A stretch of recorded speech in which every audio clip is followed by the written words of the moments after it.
Gajah Mada Anjasmara, gugus depan 2219-2220, Pangkalan SMK Ampu Tantulal Kemeranjen. Sebelumnya kita perkenalan dulu ya adik-adik. Perkenalkan, nama kakak Kak Fitri Salama sebagai pengurus Dewan Ambalan di SMK Ampu Tantulal Kemeranjen, Ambalan Gajah Mada Anjasmara.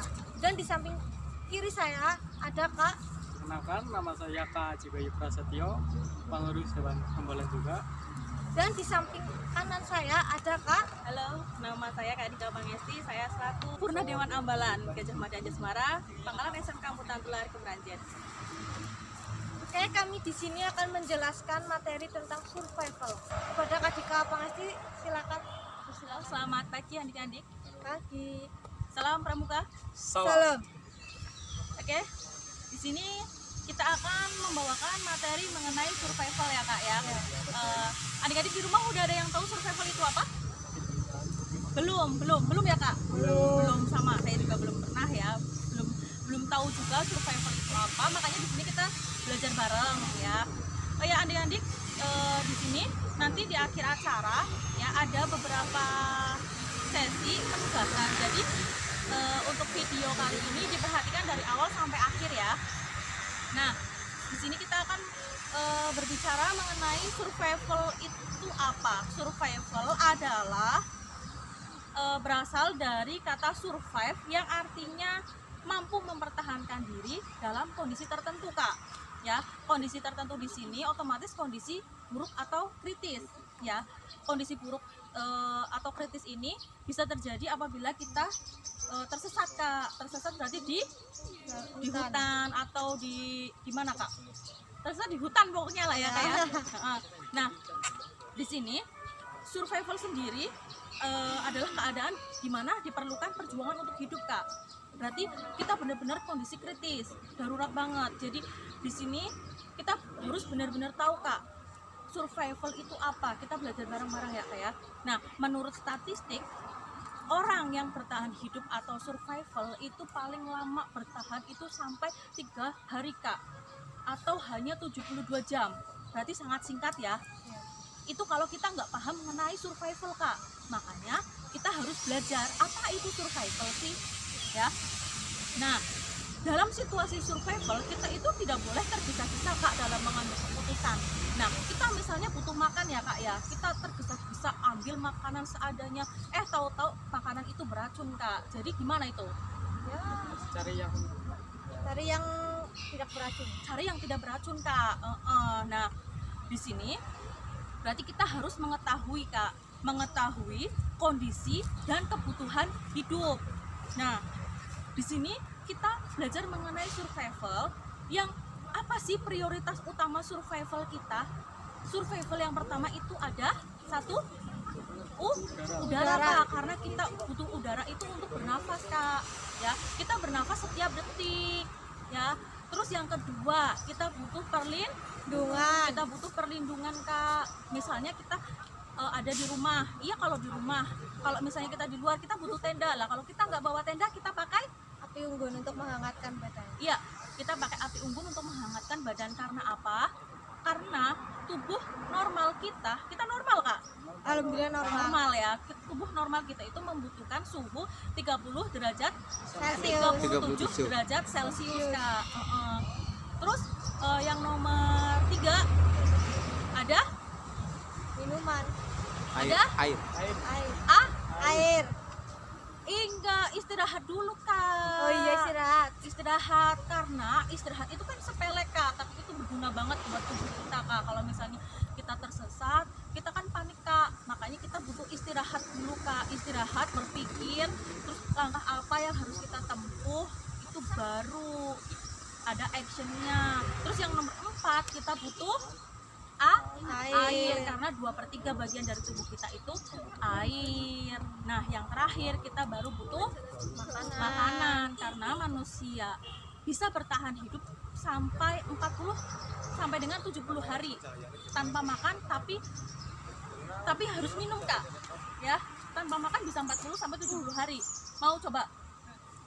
Enggak kayaknya, Kak. Enggak ya, berarti itu diet apa ya? Diet ketat 40 sampai 70 hari tanpa makan, cuma minum doang. Jadinya kembung. Gembul ya. Nah, terus di sini ya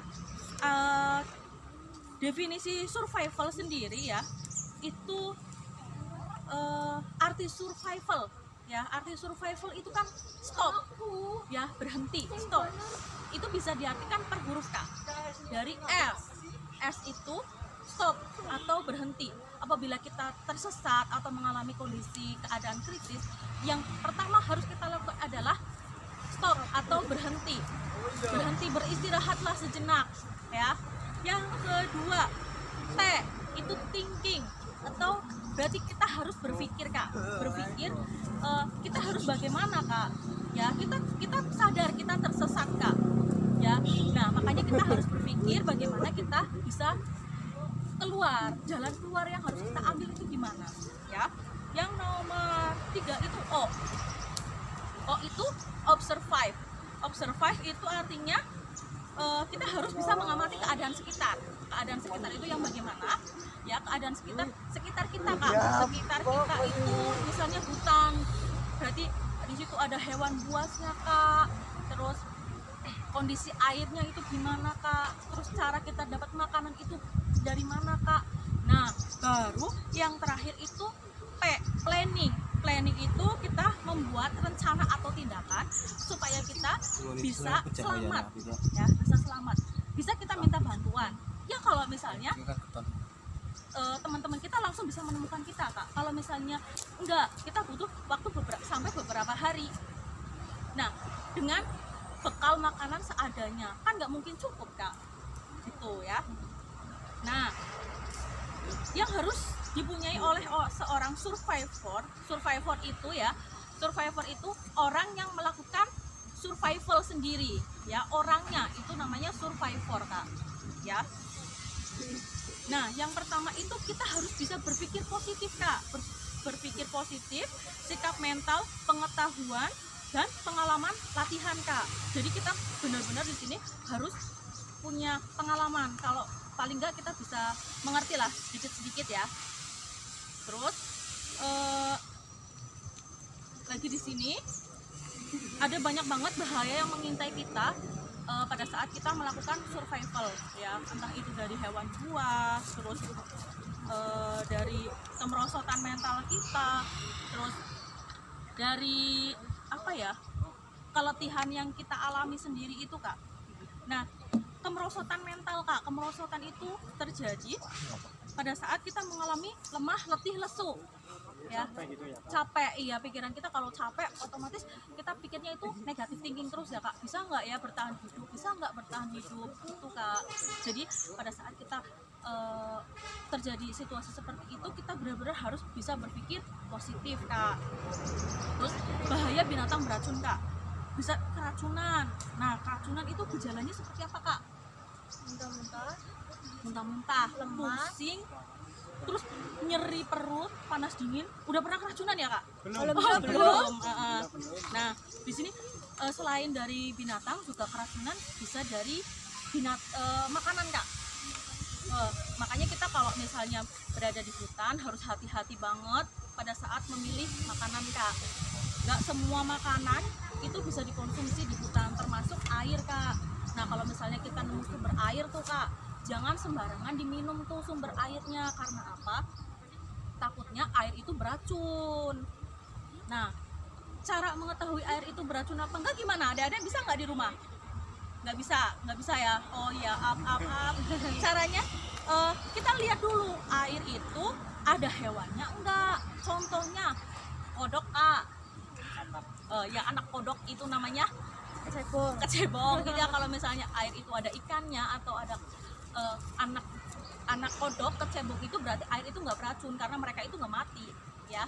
Kalau misalnya air itu, walaupun air itu jernih tapi nggak ada hewan-hewan yang apa ya yang ada di sekitar itu, tahu nggak Kak hewan yang kayak apa ya, anggang-anggang, tahu nggak anggang-anggang? Ya, anggang-anggang itu yang kayak apa ya, laba-laba itu loh. Nah, itu yang biasanya ada di air. Kalau misalnya ada itu berarti itu aman. Tapi kalau misalnya nggak ada apa-apa, takutnya air itu beracun. Jadi hati-hati banget. Terus makanan Kak, makanan itu juga nggak semuanya yang ada di hutan bisa kita makan. Memang makanan dari hutan kita bisa mengambil dari daun kak, terus dari batang, dari akar. Contohnya yang dari daun kak, daun singkong, terus daun daun sok-sokan, ya daun itu ya bisa dimakan. Caranya seperti apa? Yang namanya survival itu makan kita seadanya kak, yang penting itu bisa masuk ke perut dan nggak beracun ya. Terus dari batang bisa apa aja kak? Dari pohon pisang hutan. Dari pohon pisang hutan kak, berarti kita harus belah pohonnya, ambil yang tengah-tengahnya itu loh kak, yang putih-putihnya itu bisa kita makan. Iya, putih-putihnya itu. Iya, apa itu? Putih-putihnya gimana kak? Bukan pocong ya. Jadi pohon pisang itu kita tebang, terus kita kuliti, ya kita ambil tuh yang putih-putih itu. Bisa dibayangkan rasanya gimana tuh? Belum pernah sih. Oh belum pernah. Sepet enggak, kalau misalnya yang benar-benar putih itu rasanya kayak ya bener ada manis-manisnya gitu. Ya. Nah terus dari tebu juga bisa kak. Misalnya kita nemu tebu tuh di hutan, alhamdulillah banget ya. Nah selain dari itu, dari pohon bambu kak, rebungnya itu bisa kita makan ya. Nah selain itu jamur juga bisa kak, tapi nggak semua jamur bisa kita makan. Takutnya salah kita makan jamur yang beracun. Contoh jamur yang nggak beracun kak? Jamur apa? Jamur air, angin.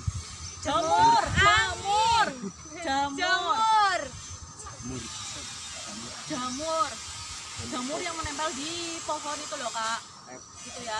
Yang penting itu ya, jamur itu enggak berwarna gelap, terus baunya menyengat, bukan berasal dari kotoran kak. Biasanya kan ada ya dari kotoran kebo itu muncul jamur, itu yang namanya jamur beracun kak. Jangan sekali-kali dimakan. Terus kalau misalnya dicampur sama nasinya itu berubah jadi kuning, itu namanya jamur beracun kak. Jangan sekali-kali dicoba ya adik-adik ya, takutnya nanti kenapa nanti yang disalahin kita ya.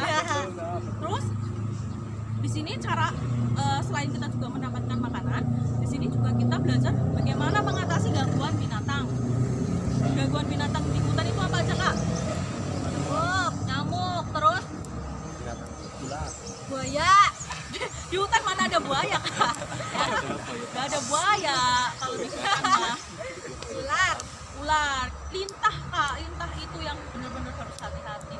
Cara mengusir nyamuk kak, jadi kita belajar cara mengusir nyamuk aja dulu kak. Gimana caranya? Dideplokin. Kalau nyamuknya banyak gimana?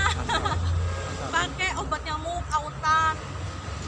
Ya kalau sarekan nggak bawa itu gimana kak? Itu kan kita bawa baju seadanya, kita bakar ya, kan ada asap itu. Nah itu salah satu fungsi untuk mengusir nyamuk teman-teman ya, gitu caranya. Jadi kalau misalnya teman-teman itu banyak nyamuk di rumah ya, tinggal dibakar aja itu bajunya, tapi jangan semuanya dimarahin mama ya. Oke.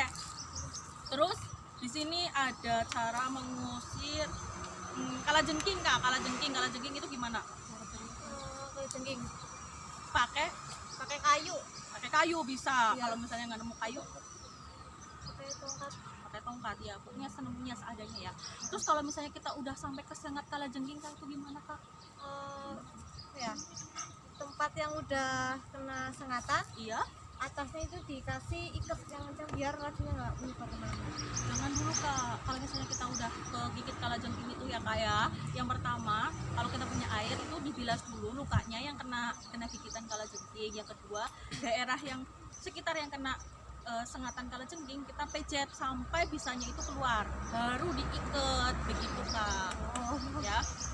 Nah ngomong-ngomong ya, bicara masalah bagaimana cara kita bertahan hidup di hutan ya, atau pada saat kita tersesat teman-teman, di sini ada Kak Aji Bayu yang mau praktek gimana sih cara kita bisa mendapatkan makanan di hutan atau di tempat yang kita tersesat, dan bagaimana cara mengolahnya. Kalau mengolahnya jangan tanya bisa dimasak ya, dimasak seperti saus tiram atau saus padang ya, karena kita di sini di hutan itu apa adanya banget ya. Ya Kak Aji Bayu ya, siap ya. Siap. Untuk adik-adik jangan lupa ya, jangan lupa like and subscribe ya channel kami. Nah terus bagikan ke teman-teman yang lain juga gitu ya. Di sini nanti di akhir acara ada kuisnya ya kak ya, Iya, ada ada. kuisnya, jadi diikuti sampai selesai ya. Pengen tahu selanjutnya bagaimana cara kita mendapatkan makanan? Oke, next.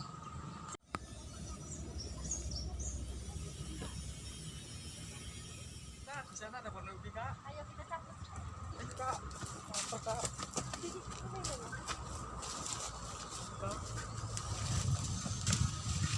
Jadi Pakai ini gimana, nih. Kak, caranya kak? Ini caranya buat cepet ya, pakai batang kayu atau batang apa aja yang bisa dipakai batu gali. Ya boleh pakai bambu kalau nemu bambu. Bambu biasa adanya lah. Iyalah, Yang penting bisa makan. Cara ini sudah kita sudah kita gali dan kita udah apa ya namanya ya? petik tadi. Udah kita petik, tapi ini masih mentah ya, belum bisa dimakan. Kalau suka yang mentah nggak apa-apa sih. Ya udah sebelum kita makan sih ya, karena aku kan suka yang mentah. Suka yang matang. Jadi kita harus cari kayu atau apa yang buat bisa kita bakar dan kita makan. Cara yang bisa kalian gunakan saat kalian ingin memasak di dalam hutan. Dan ini adalah kayu yang udah kami berdua kumpulkan. Untuk kalian bisa cari kayu dulu, terus kalian bentuk seperti ya ala kadarnya supaya bisa mematangkan si singkong ini. Ini adalah cara untuk memasak di dalam hutan karena tidak mungkin memakai kompor.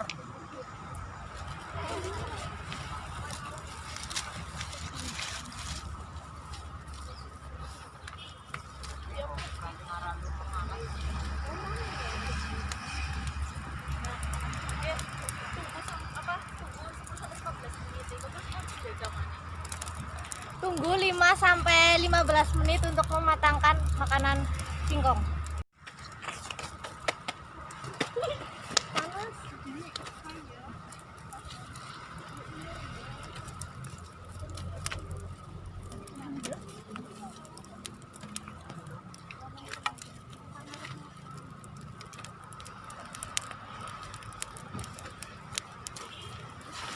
Adik-adik, ini adalah ubi yang sudah kita bakar dan ini adalah hasilnya.